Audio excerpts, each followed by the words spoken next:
up, guys? This is the budget episode for our trip to Bali. In this episode, I'll break down the expenses for flights, accommodations, activities, transportation, and everything that we spend money on, including food, for a family of 5 to Indonesia, Bali. Let's jump right into it. First off is flights. Unfortunately, there was a little mix-up in booking the flights. This trip was always planned to be for our anniversary, so there was some rearranging going on. But at the end of the day, we spent $1,928 on 5 tickets round trip to Bali. This is more expensive than other flights. I had to change both flights coming and going, so this pretty much doubled the cost. So this came out to $328 per person round trip. Next was accommodations. We rented a gorgeous pool villa for 6 days. That came out to $1,215, about $200 a day, which isn't too bad. Everyone enjoyed it. We had tons of space. I think for $200 a day for a 3-bedroom, 4-bathroom villa is a good deal. I'll tell you what, the kids really love the pool. Next is transportation. Really, the biggest expense is getting to and from airports. And when you're there, there's an app called Gojek, which is their version of Grab, which is Southeast Asia's version of Uber, and it's so much cheaper over here. In total, for all 6 days, to and from the airport, to and from Manila, to and from the airport there in Bali, we spent $107 total. Next up is activities. I'll say this trip was always planned to be relaxing, chill. We weren't looking to go out and do a ton of stuff. With that said, we didn't spend too much activity for activities. The most expensive thing we spent money on, which I included here, was the visas. It was a total of $157 for visas for the 5 of us, so that's about $31.50 each. Going to the swings and seeing the rice terraces.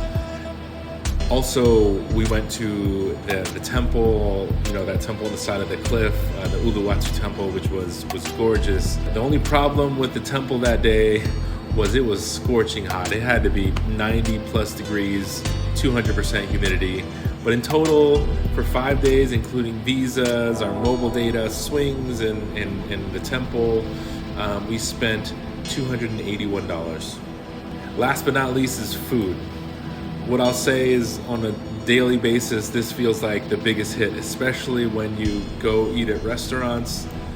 We had some cool experiences, like the floating breakfast, them catering food and making food in the kitchen at the villa was nice. And some restaurants are right around the corner, makes it super convenient, but they weren't cheap at all. So we even had seafood by the beach that came out to $94.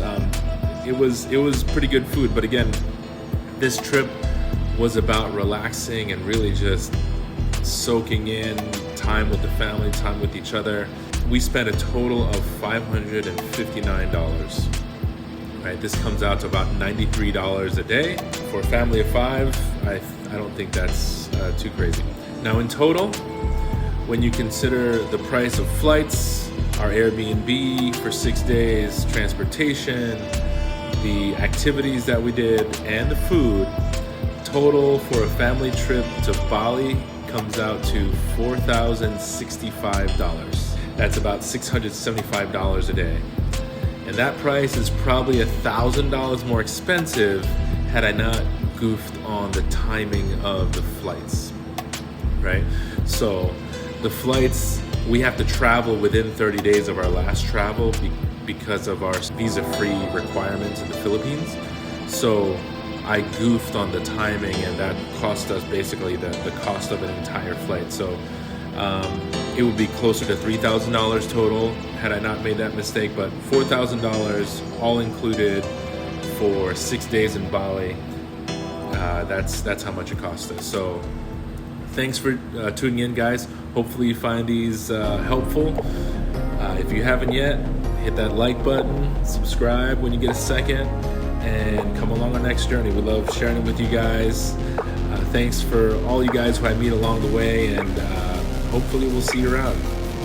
This is your weekly reminder. Collect moments, not things. Take care.